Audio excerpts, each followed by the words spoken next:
Bonjour tout le monde, c'est Nicolas et bienvenue dans cette vidéo sur Adobe Illustrator. Et dans cette vidéo, je vais vous montrer l'outil Plume. Alors l'outil Plume, c'est le fameux outil qui permet notamment de créer des tracés. Et je vais vous présenter cet outil-là. Alors, si vous aimez mes vidéos, abonnez-vous à la chaîne. Vous pouvez également mettre des likes, c'est important de mettre des likes. Pour en savoir plus sur le logiciel Illustrator, en lien dans la description, une formation complète de plus de 15 heures qui vous permettra d'apprendre en détail le logiciel. Donc vous serez capable de tout faire en utilisant cette formation. Donc tous les outils sont vus en détail, tous les panneaux, énormément d'entraînement également en lien dans la description dans la formation. Alors l'outil Plume, il va être situé à ce niveau-là. On va venir cliquer dessus. Vous allez avoir un petit curseur qui va apparaître et vous allez pouvoir positionner différents points pour, par exemple, créer une forme ou un tracé. Je vais faire un clic gauche et en faisant un clic gauche, j'ai une ligne qui va commencer par démarrer ici. Quand je vais refaire un autre clic gauche, je reste appuyé et je vais pouvoir créer une courbe de cette façon-là. Alors le but en général de l'outil Plume, c'est plutôt de créer des courbes. Donc voilà, ici, comme ceci. Et là, hop, je vais avoir créé un tracé. Derrière, je vais refaire un clic gauche et ici. Alors à la fin, vous pouvez faire un clic droit. Là, vous allez avoir différentes choses comme par exemple, vous pouvez annuler. Sinon, vous basculez sur votre outil de sélection. Et en basculant dans votre outil de sélection, hop, vous arrêtez votre tracé, par exemple. Là, maintenant, j'ai un tracé qui va avoir différents points d'ancrage comme ceci. Maintenant, vous pouvez utiliser aussi votre plume simplement pour faire des segments. Donc, je fais un clic gauche, clic gauche, clic gauche, clic gauche, clic gauche, clic gauche. Et là, on travaille uniquement sur des segments. Vous pouvez également, à la fin, appuyer sur Entrée pour terminer votre tracé. Là, je fais un clic droit. Je peux aussi annuler ma plume avec le dernier point. Alors, ensuite, on va venir prendre notre outil de sélection. On va supprimer. Si on veut faire une forme, je prends mon outil, je vais faire un clic gauche, je vais ici et je reste appuyé. Je reste appuyé et vous avez à chaque fois, donc suivant comment vous avez bougé votre souris, vous avez deux manivelles qui s'affichent et vous allez pouvoir augmenter la courbe ou aller dans l'autre sens. Je vais créer une courbe ici. La clic gauche, on va retravailler une courbe. Là, je vais venir chercher un point au bout et clic gauche. Là, un point ici, clic gauche. Là, un point ici, clic gauche. Et puis, on va venir fermer le tracé et créer une petite courbe ici. Une fois que j'ai fait ça, je peux basculer sur mon outil sélection. Alors, avec mon outil de sélection, la tac, je clique ici. Je vais pouvoir travailler sur une couleur de fond, sur mon tracé. Et je vais pouvoir également travailler sur un contour. Donc là, je peux augmenter l'épaisseur de mon contour. On peut aussi changer le type de contour. Comme ceci. Je vais mettre un contour un petit peu plus épais. Vous pouvez également travailler sur, alors je vais reprendre mon outil plume, une courbe suivie de droite, de segment.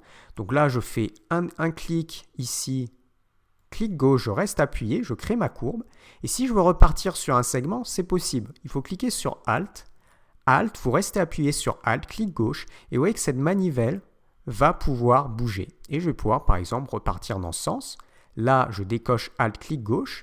Et je vais pouvoir rajouter un point dans l'alignement. Et ça me permet de repartir sur du droit, comme ceci.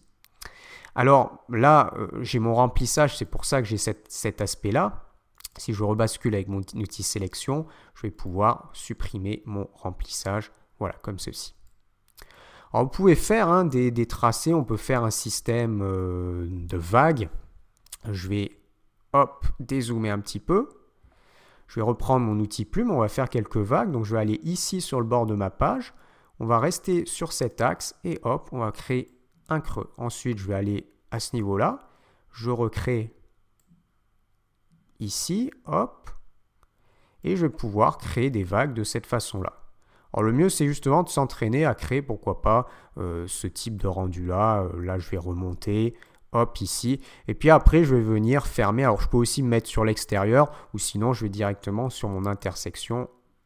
je ferme et là ça me permet d'avoir créé une courbe comme ceci. Je peux sélectionner l'ensemble et je peux tout à fait appliquer une couleur. Comme je peux aussi supprimer mon contour, enlever le contour. Alors, vous avez la possibilité derrière de modifier vos points également. Alors, je vais zoomer un petit peu. Vous basculez sur l'outil, ce qu'on appelle l'outil sélection directe. Et en basculant sur votre outil, vous allez voir vos points d'ancrage. Alors, je vais volontairement d'abord changer la couleur parce que les points d'ancrage vont apparaître en bleu. Donc, pour que ce soit un peu plus visuel, je vais mettre en rouge ici. Je vais zoomer un petit peu. Voilà, comme ceci. On va zoomer un petit peu. Alors, un petit peu moins. Voilà, ici. Je bascule sur mon outil sélection directe. Vous allez voir en bleu ici vos points d'ancrage. Et à chaque fois, avec votre outil sélection directe, vous pouvez faire un clic gauche et vous allez pouvoir modifier le point. Alors là, j'ai tout bougé. Je clique, double-clic, voilà, ici. Et vous restez appuyé et vous allez pouvoir bouger votre point. Donc là, je prends ce point-là. Ici, je reste bien appuyé et je vais pouvoir le bouger. Et à l'inverse, alors non seulement je vais pouvoir le bouger, mais je vais pouvoir prendre mes manivelles, mes poignées et changer par exemple la courbe. Si la courbe était pas terrible ou si j'ai envie de changer le sens de la courbe, je peux tout à fait retravailler mes points. Enfin, vous allez pouvoir également basculer sur un outil juste en dessous qui est l'ajout de points d'ancrage et je vais pouvoir ajouter des points d'ancrage. Par exemple, je vais en rajouter un ici sur mon tracé. Voilà, à ce niveau-là. Et en basculant sur mon outil de sélection directe, je peux bouger mon point d'ancrage et vous voyez, je peux créer une autre vague à ce niveau-là. Je peux également supprimer mon point d'ancrage, ajout, suppression de point d'ancrage et là, tac, je clique ici, je le supprime et du coup, il va m'ajuster la courbe en conséquence. Voilà.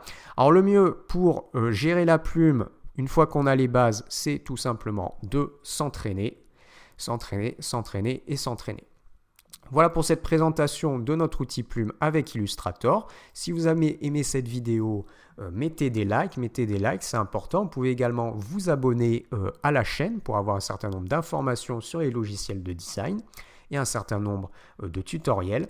Pour vraiment apprendre dans sa totalité le logiciel Illustrator dans les moindres détails, vous basculez en lien dans la description. En lien dans la description, premier lien vers une formation complète Adobe Illustrator de plus de 15 heures qui vous permet d'apprendre le logiciel dans les moindres détails. Donc tous les outils sont vus un par un dans les moindres détails pour vous montrer à quoi ils servent et comment on s'en sert. On verra également tout le panneau des couleurs, les dégradés, les contours. On voit également comment faire des associations d'objets, comment créer des effets. Et énormément d'entraînement également sur cette formation. Entraînement varié, aussi bien de logos, création de logos, mais également création de dessins vectoriels, également création de documents graphiques. Sur ce, à bientôt.